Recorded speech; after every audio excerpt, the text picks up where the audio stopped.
Yeah, Jay, you press the little red button. That means record. I don't know if you've seen that before. Oh, Sorry, go ahead. Ted has jokes today. You will pick the long work day to have a joke. But look, we got a new face on the podcast today. Hello. Who do we have, man? How's it going, everyone? Hey, Ted. Hey, Jay. Thanks for having me on. Tony Hey, Tony. Kirumba. Okay, Tony. Friend of Jay's, Jay gave me a call and said, "Yo, we gotta have you on the pod. I know you have a lot to say. We need to have you on the pod. How could I say no?" Yeah. So it had nothing to do with the $5 million? He told me 7. I'll take 5, but he told me 7. Okay, Ted. Come on now. You work in contracts, man. That's how it goes. All right, so look, as part of season 2, one of the things that we're doing is we're bringing on different folks from the Salesforce ecosystem across the whole Salesforce world to come in and speak to some of our listeners, This time we have Tony. So Tony, tell us a little bit about yourself. Like, how'd you get into Salesforce? You just give us a little bit of background. I got into Salesforce in 2018-19 on a break from school. So I'm originally from Nairobi, Kenya. And I came to the US for school, for college, and on an extended break from school, found a job through a friend of a friend, just needed work, found a job through a friend of a friend that happened to be a Salesforce consulting firm, Baobab Partners. And I didn't know that they were a Salesforce consulting firm at the time. I was hired there as in internal IT. So when I was hired, the thing that got me the job is they had been using the Slack free tier and had run out of space. There were too many people at the company and they needed a better solution. So I came on to transition them away from Slack onto this open source thing called Rocket Chat. And over time, I mean, I studied engineering in school and always sort of had a technical background.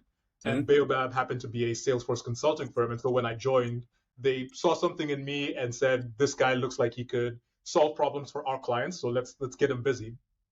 And so I spent 4 years and change with Baobab Partners. And that was a wonderful ride. I learned a ton. And working there helped get me through school, which was huge. So it allowed me to be independent and allowed me to have a really... all of my friends had their degrees. I had my degree and I had a couple of years of professional experience at an organization that I could keep going with after school. Wow. Just kept it pushing. At Baobab, I was a consultant, and there's all kinds of different consultants in the Salesforce world. So I sort of lean towards the more technical aspects of Salesforce development. The first time that I saw an integration, I fell in love, and I was like, oh, you can talk to another piece of software, and that software can talk back to you, and you can create value by having data pass really seamlessly back and forth. That's awesome. Yeah. So leaned really heavily into that.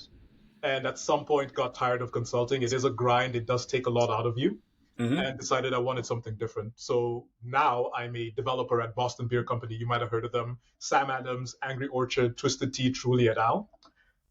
I'm enjoying today Black is Beautiful, which is from Brewing the American Dream. So that's a little program that Boston Beer does to support small local brewers who are trying to break in and brewing excellent stuff. This is delicious.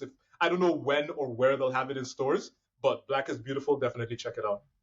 Hey, look, that's fantastic.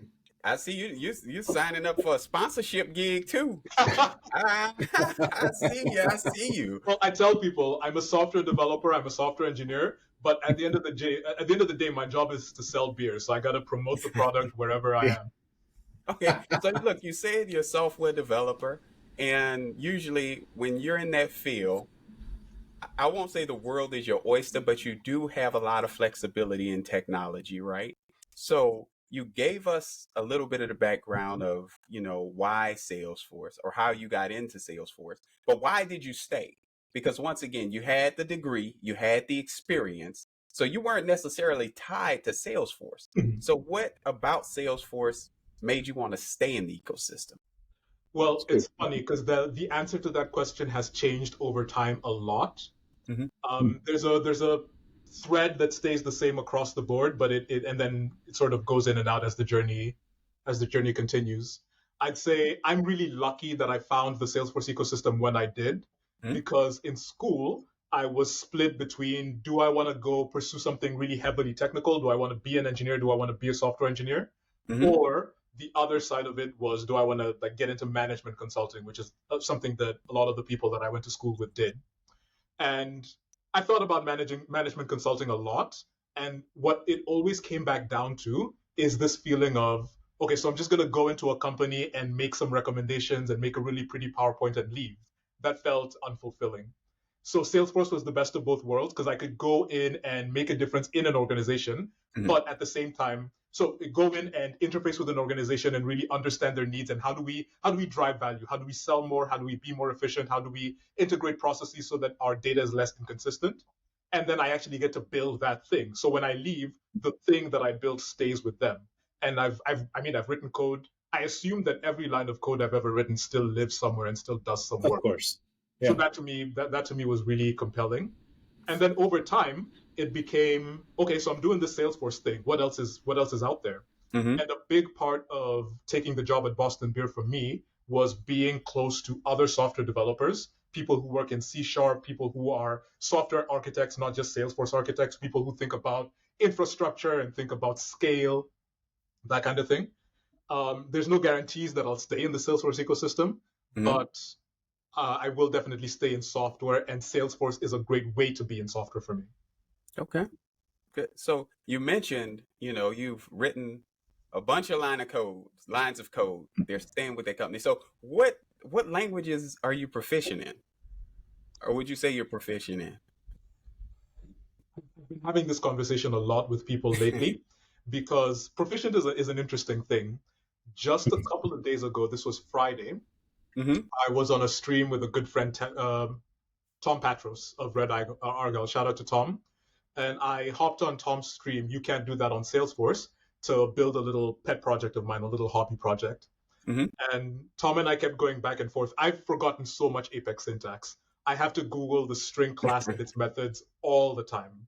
So I've forgotten the syntax of a lot of different things. And if I don't write JavaScript for 2 months, I have to look up how to wire something together. If I don't write Visualforce for a couple of months, I got to look it up. So it almost feels disingenuous to say that I'm proficient with any particular language. I have built apps in everything that you can build apps within Salesforce. Not everything. I've built apps with Flow. I've built apps with Visualforce and Aura and LWC and Apex and the whole stack. I've done, and especially in school, I've done a good deal of scientific programming, MATLAB, R, C++, and then I've sort of messed around with a bunch of other things. Okay. So proficient, I don't know about that, but if it's sink or swim, most of the time I'll swim. Okay, cool. Look, that was a nice, humble answer, because if you'd asked me that question, I would have named about 32 languages. If I wrote but you'd be Hello lying. World, You'd be lying. You still have to Google and look at the methods for all those 30 languages. No way. Yeah, if I wrote a Hello World program in your language, I am proficient in that language. Proficient. I'm super proficient. But along those same lines, I got a controversial one for you, for the developer community out there. I'm taking a deep breath as do you comment your code? Ooh. That's a spicy question. How dare you ask me if I comment my code? I've had a long and storied relationship with commenting my code. Just recently, we've been at work, we've been working through Clean Code, which is by Eric Evans? No, Eric Evans is domain driven design. I forget who wrote Clean Code. And I've fallen into the pattern or the habit, so to speak, of my comments tell you why, but my code tells you what. So I don't tell people what my code is doing anymore in comments. Read the code. My code is clean enough. I'd like to think that my code is clean enough these days that you should read it and understand, and I should read your code and understand what it does. So the only thing that I comment nowadays is why. But to a larger point, why am I commenting my code when I have excellent tools like version control that Salesforce developers can and should be diving headfirst into? So that why would you settle for a comment on a file when you could have the entire history of every change that has ever been made to this line of code? Why would you settle for peanuts when you could have the whole buffet? Well, yeah, that's one perspective. I think in some cases commenting helps when you find, say, certain scenarios. I'll give you one. If I am a recent grad coming Uh-huh. out of undergrad, right, and I join a company, they're asking me to rewrite their batch code, right? And when not everyone writes their code as cleanly as Tony does. Just throw that out there. And they're asking you to rewrite this code. Well, at that point in time, there may not be a version history. For instance, when I first jumped in, our batch programs were in COBOL. I think they're still in COBOL. I probably converted about 50% of it, I want to say, to C plus or C plus plus, but it was COBOL.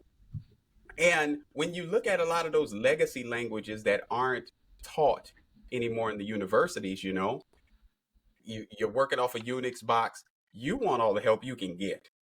And I always joke about it on the cast with Ted, and I also mentioned it to Steve as well. When you look at it's 1,000 different programming languages out there, and a lot of them are extremely flexible in the way that you can do things. Some of them you have to do it one particular way, some you can do it 10,000 different ways to get to the same result.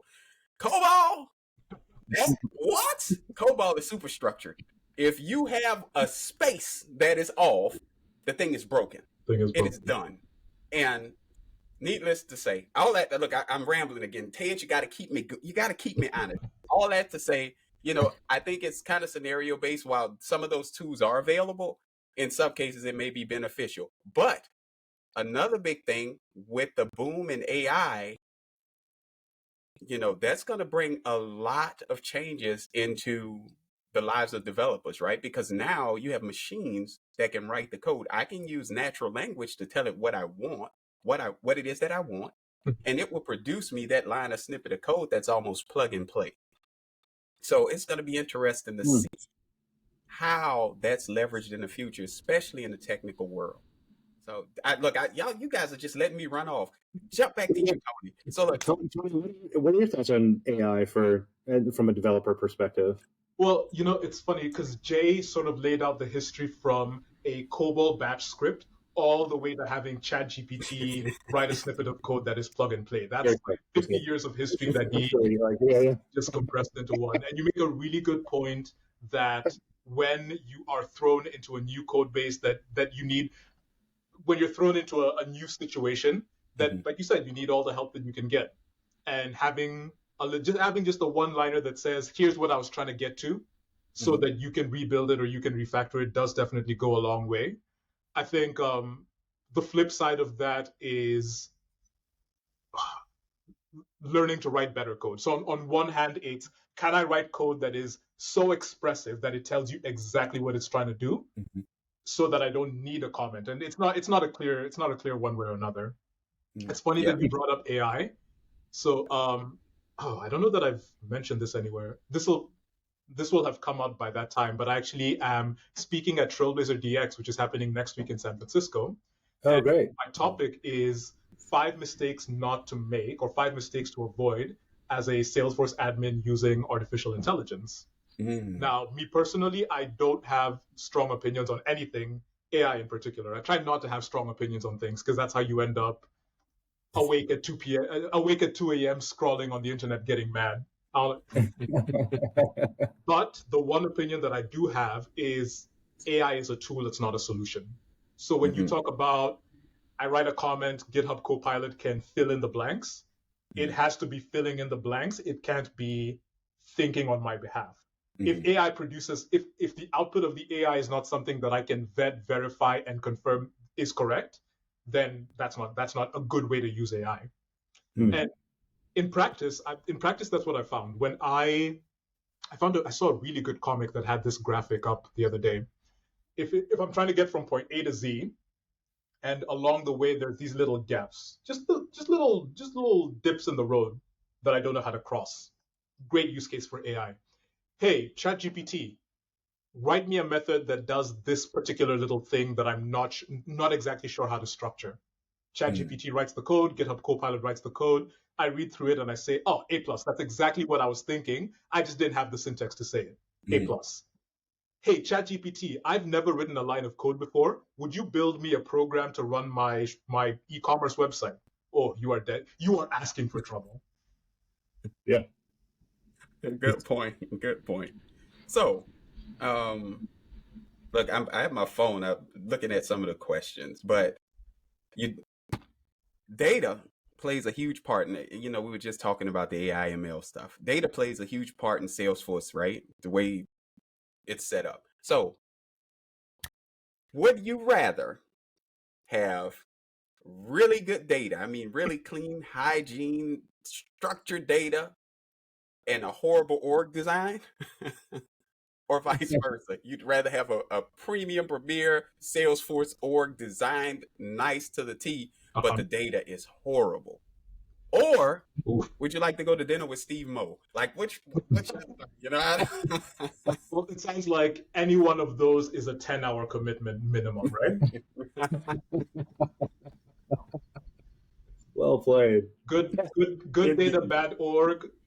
Good org, bad data. Dinner with Steve Mo. Yeah. And either way, either way, the bill's coming in hot. That's an interesting conundrum. This is a very biased answer, and I'm sure there's some folks out there who would strongly disagree. So when I think about building out an org, when I think about building out an application, it always starts with the data. So if I want to get somewhere, if I want to deliver something that, I don't know, if I want to deliver something that streamlines a process, what process am I streamlining if I don't know and have the data structured? And so both on the professional and the personal level, like both in professional and personal projects, good data, bad org, all day, any day. Then I can cook. You give me good data and a bad org, now I'm in my zone. Now I'm in the zone where I'm looking at the apps and I'm saying, oh, here's where we could be more efficient, and here's where we can reduce some clicks. And it takes you 10 minutes to do this thing, let's make it 2 seconds. It takes you 2 days to do that thing, let's make it 2 hours. Now I'm in my bag. Now I'm in my element. Bad data, good org. If I have to fix a problem, the problem goes all the way to the root. And a lot of the time, I'm coming back and saying, I can't do this because your foundation is all messed up. So I don't know. Toss of a coin, but it's got to be good data, bad org. Hey, I'm in agreement with you on that too, because data is the driver. Data is the driver. And honestly, in my limited experience in dealing with Salesforce orgs, you guys know I'm working towards it, trying to get admin certified.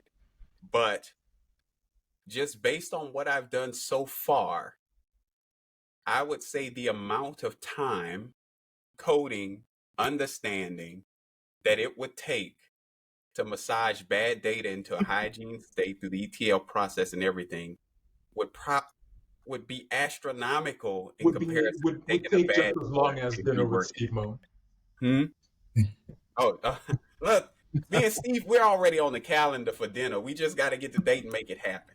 So that's being done, But I'm in agreement with you on that. I mean, I've tapped into the pod, but I haven't heard an update on your Salesforce saga so far. So this is Ted and Jay's Salesforce saga. How's it going?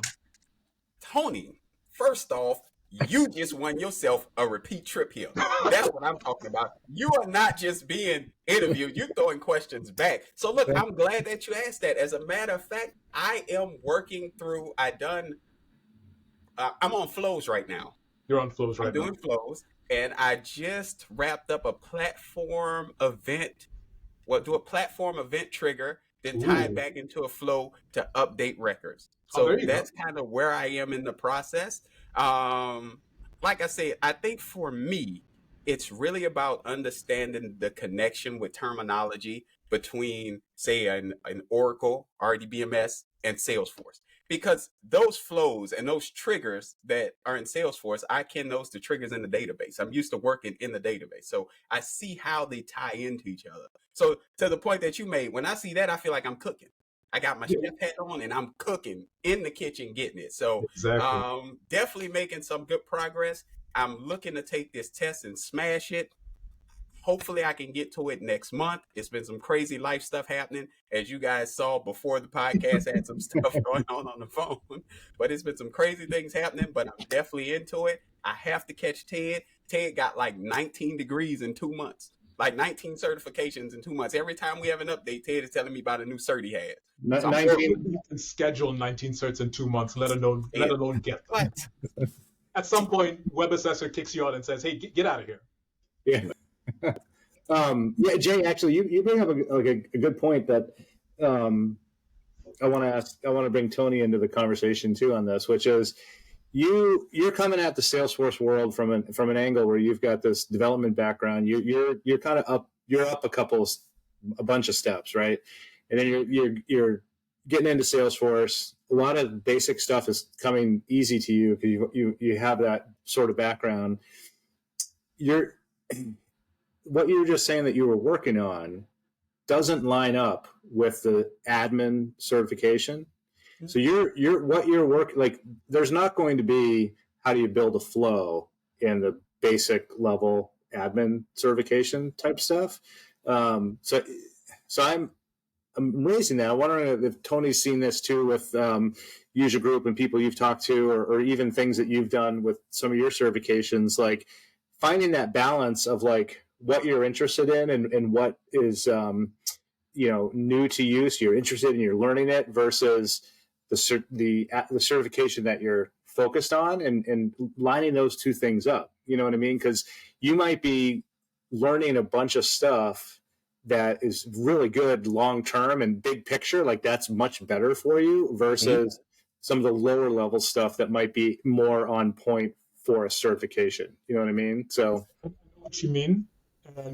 So like a platform event triggered flow, that is it consuming a platform event or is it firing one off? It's platform event triggered, so it's consuming one. It's consuming it, yeah. A platform event triggered flow that consumes a platform event and creates a record. That's real Salesforce. That's a thing that if you know how to do that, I can give you work tomorrow. I have a problem that needs that solution right now. Versus the content of the admin cert, which is probably not a problem that I have in my org today.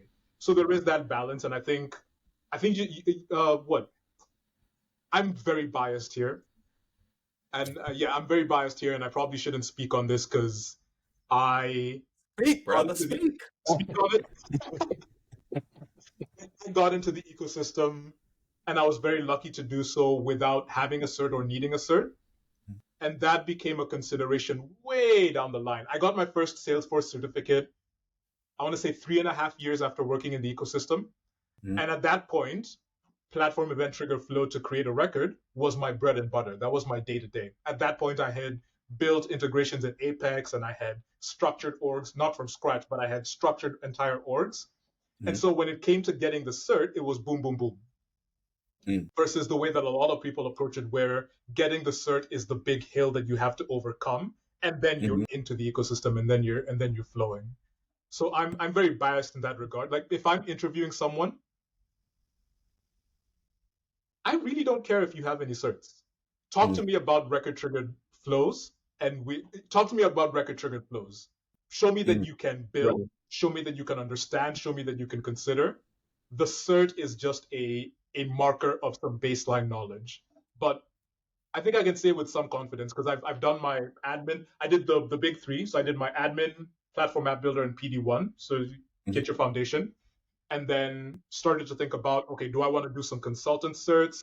Do I want to pursue some architect stuff? Do I want to double down on the developer track? And at that point, when I got my PD1, took a pause for several months and just said, you know what, I'm going to chill. You know what? So I got my big three, or I got my foundational three. And the next thing I did that made the greatest difference in my career was reading Andy Fawcett's Lightning Platform Enterprise Architecture. Jay, have you heard of this? I have. I have. I thought Ted may have mentioned this one. Or, no, I don't think so. No. It was a different one. It was a different book. I had not heard of this. So drop the knowledge. Andy Fawcett, hallowed god of Salesforce development. He is responsible for DLRS, which I don't know how many orgs use DLRS at this point, but he's the one who created DLRS, Declarative Lookup Rollup Summary. You have any lookup relationship in your org, and you can summarize across it. You're not limited to master detailed rollups, and is the creator of the Financial Force library. So if you're talking about building applications on Salesforce, Andy Fawcett is the guy. And I discovered his book where he lays out how to build enterprise-grade applications on the Salesforce platform. And that was a much better way to spend my time than going after a Service Cloud cert or a Sales Cloud cert. Why? Because I could talk about it, right? If I'm in an interview, I'm not talking about a Sales Cloud cert. I'm talking about how do you structure the domain layer of your application and isolate it from your database operations. That's what people want to talk about. That's what I want to talk about if we're in an interview. So there's a balancing act, and I'm biased on one side of the balancing act. But at the end of the day, if you're having a high stakes conversation to deliver a solution or to win an opportunity, what are you going to talk about? Nice. Okay. Yeah.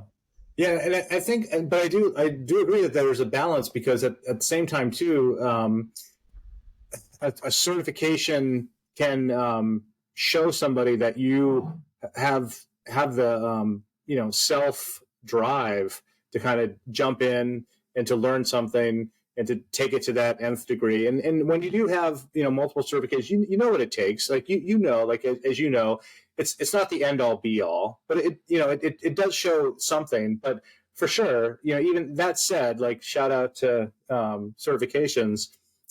Most of the people that I've been involved in hiring lately, certifications is not part of the equation at all. It's not. I don't hire developers, but like from an admin standpoint, it's really much more about relationship building and being able to critically think and kind of like that track record of willingness to work well within a team, because like nobody can know all of Salesforce. You got to rely on your team. You got to be scrappy. That whole sort of thing. You got to come up with clever ways to solve things with no budget. Things along those lines. So, yeah, it's kind of like about the whole package. So the reason I brought that up was just because time is limited, right? And going for a certification is a noble thing to do, but I would want you to make sure that the time that you're spending is directly related to the certification, if that's your goal, which it is. So it's not that the other stuff is not important and so forth, but if you're trying to balance your time, you've got a deadline, you've got something on the calendar, be aware that a lot of the things that you might find more interesting might not actually be on the test. So that's all. So Ted just told me to study the boring stuff. I'm going to contradict Ted directly, and I'm going to say, if you find a rabbit hole, go down that rabbit hole as far as it goes. And if you are 1 week away from your admin test and you're like, oh shoot, I haven't studied a thing, push the test. Yeah. Go down the rabbit hole, push the test. The test isn't going anywhere, but pursuing something that you love, being up late because you can't stop reading about X, that doesn't come easy. That doesn't come often. That's true. And I actually I did raise that in a previous podcast about how easy it is to push a test on the web assessor, so when you do this is you're not going to be graded at the end of the semester. Push the test. Right, exactly. Yeah. So that is something that you certainly can do. But yeah, but Jay's you do eventually have to actually get your admin cert. Yeah, like at some point, I can't push it 9 years out. Be like, I'm gonna get it, y'all. I'm telling you, 2036 or something. but Jay's up against it because he did make a promise. Coming up with Agreement in Color coming up in June. So there was a bit of a thing there, right? Yeah, don't worry. Still on. Jay, don't you show up at Agreement in Color with no admin cert? Come on now. Look. I'm gonna have to walk like with the bell. Everybody gonna be pointing at me. Shame. With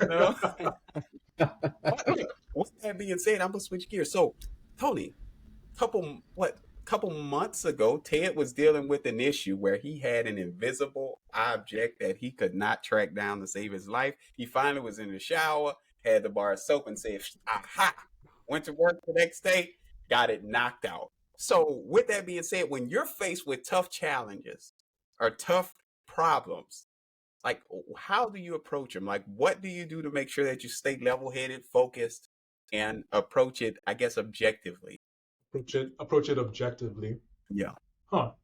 It's Ted, where was the object hiding? I'm gonna come back and answer the question, but now you piqued my curiosity. It was, I think the summary would be, it was contact roles on an account, which used to be a thing and is not a thing anymore, but it was kind of legacy. And so I was getting tripped up as to why I could see it some places within settings and other places I couldn't. And I really couldn't figure it out. And then I finally, and it's also a very, like not a very good keyword to search on Google. And so I just was going off on different subtopics that were not related to what I was looking for. And then I eventually was able to put 2 and 2 together and realize that that's what it was about. Is contact roles an actual object? Like if you look at the schema and you have account and contact, do you see that junction on?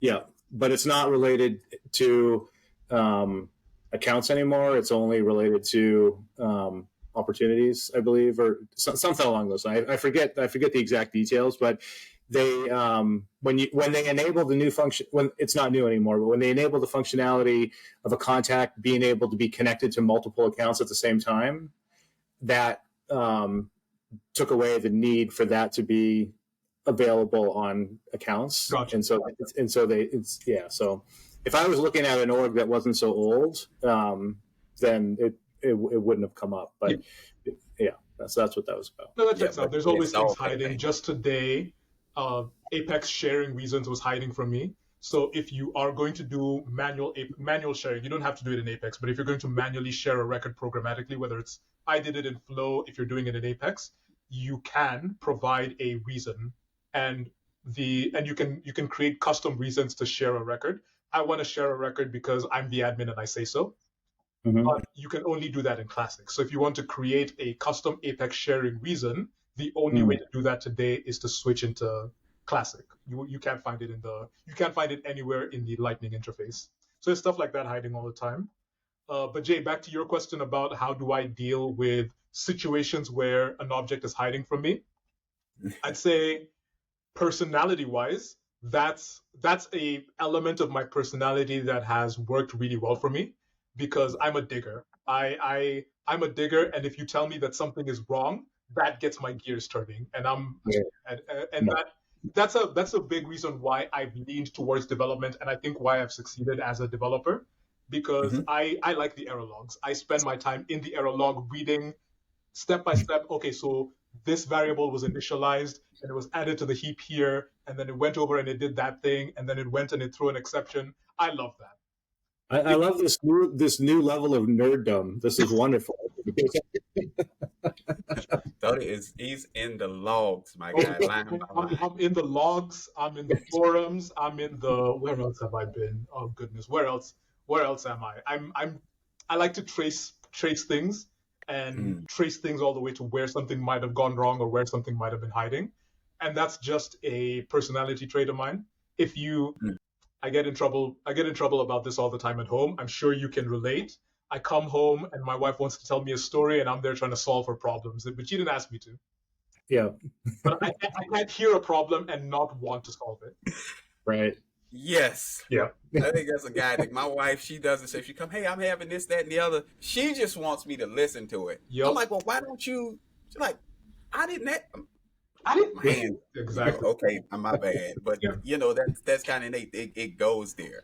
I think that may be a developer trait too. I think if you had to list developer traits, that would definitely be one of them. Mm-hmm. Look, so my challenge is giving up. My challenge is, am I going to spend 20 hours on this, or am I going to get 20 hours of work done?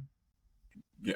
Right, and that's exactly why it took me multiple weeks to figure it out, because I reached that threshold and I'm like, I can't do work. I'm just going to put it to the side, get something done. I'll get back to it again, because I never stopped thinking about it.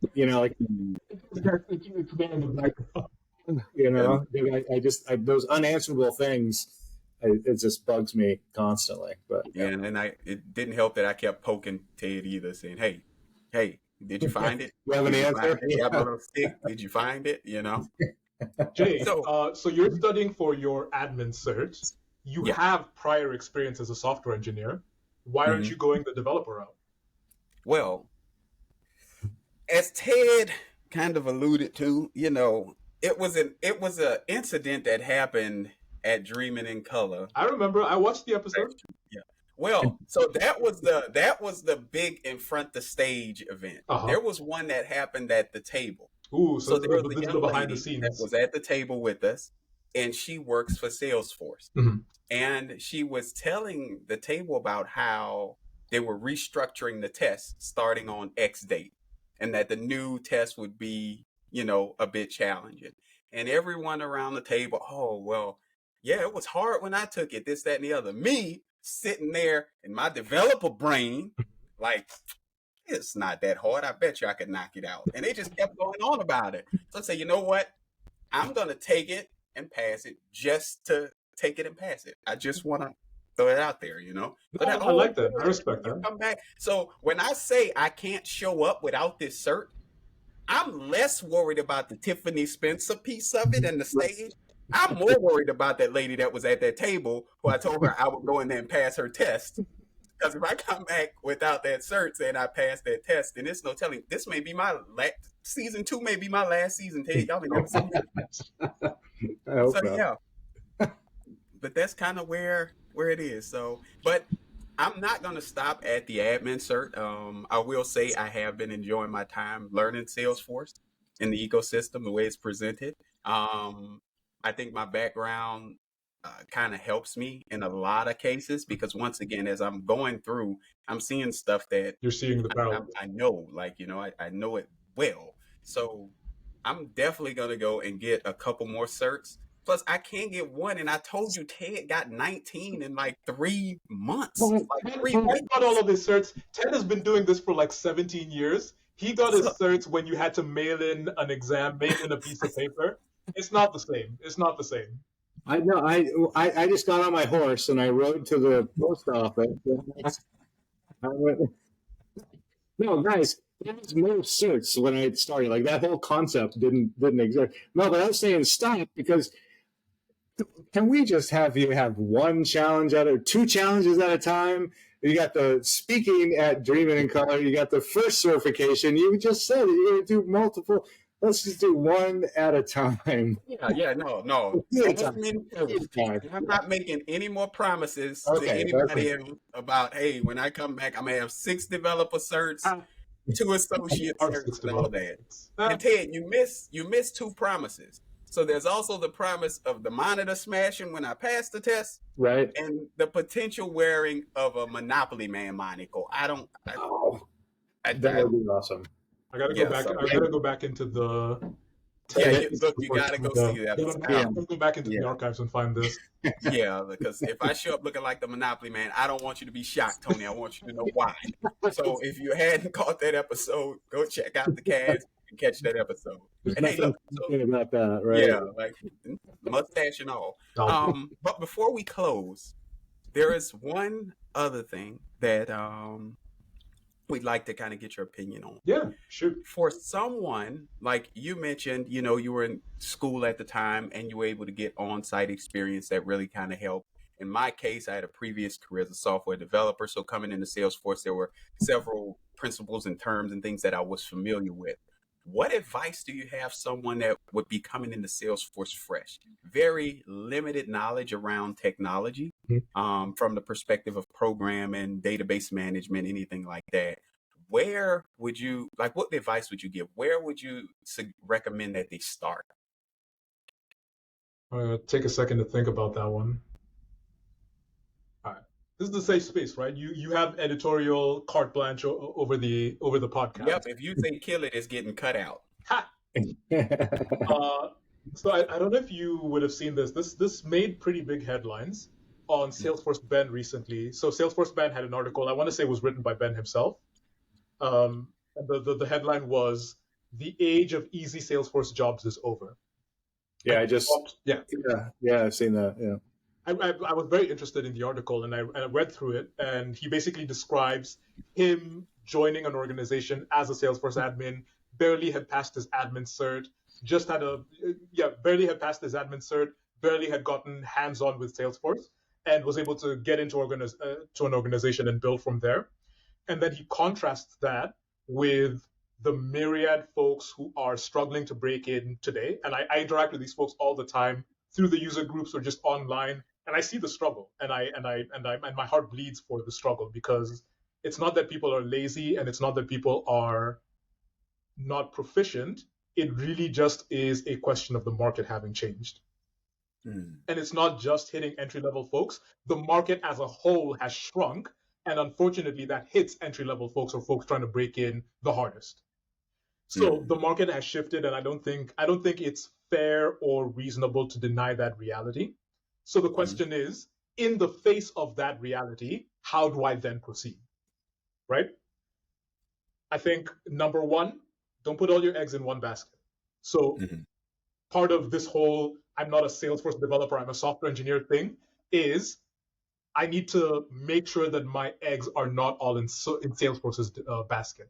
Yes, I'd like to think that I'm an excellent Salesforce developer and that I'm very competent and very seasoned at building and customizing applications on the Salesforce platform. But the core of my skill is software engineering, figuring out how to take some problem that a business has and cares about and find a technology solution that solves that problem and structure a technology solution and implement a technology solution. So that for me is a measure of security. It's a measure of if Salesforce disappears tomorrow, if the market shrinks to the point where nobody can find a job, what happens to me? Well, I become a software engineer, or I keep being a software engineer. To take that back to folks who are starting to break in, I guess one of the ways that I would think about it is, what are you now? What are you now? Are you a nurse? Are you a student? What are you now that has some value independent of Salesforce?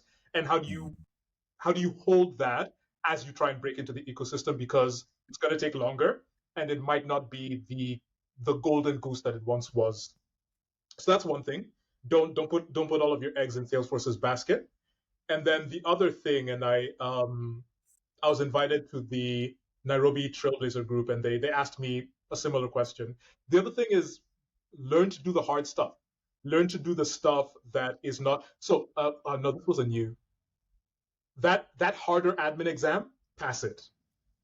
That harder, whatever that hard thing is that is really valuable and really rare for someone to do, get there. Don't aim here, because here is saturated. Aim here. Get to a place where not that many people can do what you can do, whether that is a specific niche. Like I work in consumer goods cloud. There's not that many people in consumer goods cloud. If you are looking for a Salesforce job and you have consumer goods cloud expertise, your pool is what? The number of people who are competing with you is smaller. So if it's finding a niche, if it's building a particular capability, it can't be here, it has to be up here. Whatever that difference is, that's the question for folks breaking in. So it's got to be confront the reality of the market that has changed. And then in the face of that market, what do you have that is independent of Salesforce? And how do you raise the bar so that you're competing at a different level? Okay. Does that sound honest? Oh yeah, that's legit. You kept it 100. I kept it. There was no beating around the bush. You kept it 100. Yeah. Look, before it's over with, Ted, you're gonna have to pull out those glasses and that Cuban link. But Ted, any other questions for Tony? Tony, there's a lot of things that I'd like to talk to you about, and I agree with Jay that we got to look at having you back if you have the time and want to join us again. I think it's really what you've had to say has just been really eye-opening. I actually was just thinking, I can't wait for this to be recorded, and so that I can come back and listen to it again and take it all in. There are a lot of answers to things that you've said that really resonated with me, but also things that I need to think about. So I want to go back to it. So thank you so much for taking time out of your day at the end of the day and everything, and talking to us. It was, I think the watchers and listeners would really appreciate it too. So thank you very much. I appreciate the time. I appreciate the opportunity. You've been a great friend that I've been able to make and hang out with in this ecosystem. And Jay, I'm looking forward to meeting you in person. I submitted for Dreamin' in Color as well, so I might be in New Orleans. New Orleans sounds like a great time this summer. But if you're in this circle, if you're in this space, then I'm sure we'll cross paths eventually. Yep. If you're there, Tony, I'm going to find you. I have your number. You're in my phone. You're going to be blowing up a phone. I'm in Boston. Where are you? Look, so we're definitely going to connect. But just to kind of echo what Ted said, man, awesome message. Thank you for joining. This will not be the last time. I told you, you automatically signed up when you interviewed me. Oh, my. So you are definitely coming back, my friend. But with that, I'm going to close us out. Thanks, Tony, for hopping on. We're out. All right. Good night. Thanks. Yeah.